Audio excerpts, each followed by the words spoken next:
Hello सांग मैंने तो शीत दिन तो आसीगला आग को न्यू इयर भी अच्छी तो एबे समस्त माइंड रे गोटे कथा ही चली जोटा कि हूँ पिकनिक आ पिकनिक स्पॉट को जीवा सेटा ही हूँ तार मेन काम। तो मु भाविली आपण मान सहित किछिटा बढ़िया बढ़िया पिकनिक स्पॉट शेयर करदेवी आईटा भी नयागढ़ भितर। तो चलते वीडियोटा को स्टार्ट करवा। तो सकाळु सकाळु आमे आमर जर्नी स्टार्ट कर देइथिलु बिल बणा जंगल आ गाँ गुड़ाक दे आमे जाई पहुंची जाइथिलु नयागढ़ फतेगढ़ ठारे जोटिकी हेची श्री रामंग मंदिर माने कहबाकू गले ओडिशार मिनी अयोध्या। आपण माने तो देखि पारथिबे केमिति पहाड़ ऊपर धीरे धीरे मंदिर देखा जाबा स्टार्ट हो गलानी। तो पहाड़ ऊपर एते सुंदर मंदिर होइछि आपण माने देखिके बहुत ही खुशी होई जिवे। तो थरे निहाती भाबरे जांतु। एठी देखंतु आमे वर्तमान पहाड़र तळे पहुंची गले। पहाड़ तळ ऊपर को आपण माने चाहिले चालिकी जाई परिबे नहले सेठी बोलेरोर व्यवस्था अछि। 50 टंका टिकट करी आपण माने तळ ऊपर को जाई परिबे। आपण माने आपण निज गाड़ी रे भी जाई परिबे किंतु बहुत गड़ाणिया जेतो सेति पे देखिके जिवे। तो आमे भी हमर जर्नी स्टार्ट कर दिलु। देखंतु केमिति पहाड़ को सुंदर भाबरे कटा है कि रास्ताटा तैयारी करा 10 ରୁ 15 मिनिट भितर आमे जाइकी मंदिर रे पहुंची जाइतिलु माने पहाड़ ऊपर। देखंतु आपण मानकु लोकेशनटा देखै दोछि जे पहाड़ ऊपर लोकेशनटा केते सुंदर देखा जाउछि आ मंदिरटा भी केते बढ़िया देखा जाउछि। देखंतु पहाड़ ऊपर लोकेशनटा केते सुंदर देखा जाउछि आ आमे वर्तमान केते ऊपर अछु। तो चलंतु एबे मंदिर भीतर को एंट्री करबा आ मंदिरर भीतरर दृश्य भी आपण मानक सहित शेयर करबी। तो मंदिरर चारिटा गेट थिला। मेन मंदिरर चारि कोणरे चारिटा ठाकुरंग मंदिर थिला। तो मेन मंदिर भीतर को जेहेतु कैमरा अलाउ नथला तो मु आपण मानक ठाकुरंग देखि पारनी किंतु सेठी राम लक्ष्मण सीतांकर सुंदर मूर्तिटे पूजा पाउथला। मंदिरटा भी देखिबाकू बहुत ही सुंदर हितला। तो मु एबे आपनको मंदिरर चारि पाखर दृश्य आ पूरा मंदिरर व्यूटा केमिति थिला सेटा भी शेयर कर दोछि। तो आपण माने वीडियोटा को शेष जाय निहाती भाबरे देखंतु।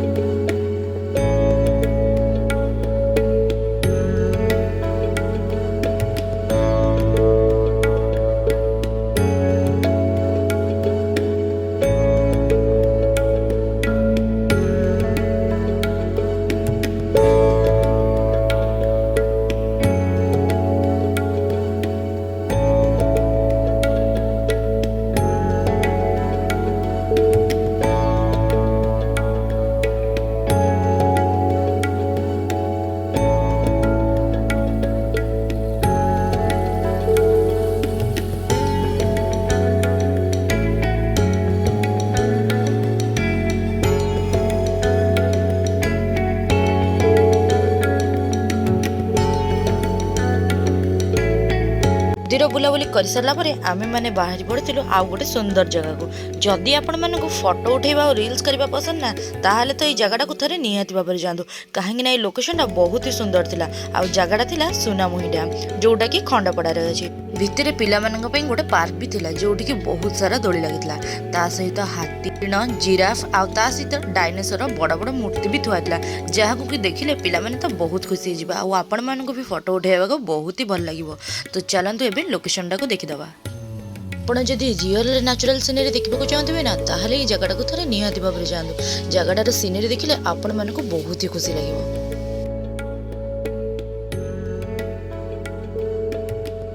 सुनामुहीर नेचुरल सीनरी को एंजॉय कला परे आमे बाहर पड़ल आ गोटे जगह को एटा भी थिला पहाड़ ऊपर।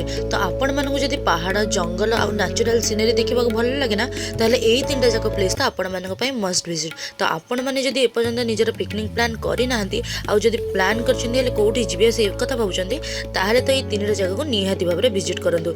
तो सेटा थिला मुंडिया हनुमान जोटा कि नयागढ़ मर्दराजपुर रे थिला आ उठी पूजा पाउथला हनुमानकर पाताली मूर्ति। एटा भी पहाड़ ऊपर ही थिला। तो पहाड़ ऊपर बहुत सारा देवादेवी मूर्ति थिला आ जोटा कि देखिले आपण मानकु बहुत ही खुशी लागिवो। विभिन्न प्रकार देवादेवी मूर्ति सहित विभिन्न कहानी को भी मूर्ति मान भीतर देखाइतला। आ पहाड़ ऊपर जाई जो सीनरी देखिबार मजाटा सेटा थिला पूरापूरी अलग प्रकार। सेटा केवल आपण माने सेठी जे गले ही जानि परिबे। एबे चलंतु पूरापूरी मंदिरर टूरटा देखिबा। मंदिरर दीपट साइड रे मंदिर थिला आ मंदिरर विभिन्न प्रकार देवादेवी मूर्ति थिला। तो चलंतु से सब को देखिबा।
तीनटा जाक लोकेशन तो आपण मान सहित सेयार करदेली। आपण मानक कौ लोकेशन बेसी भल लगे कमेंट्स करके निहाती भाव में जनइबे। आ वीडियोटा केमिति लागला सेटा भी कमेंट्स रे जनइबे।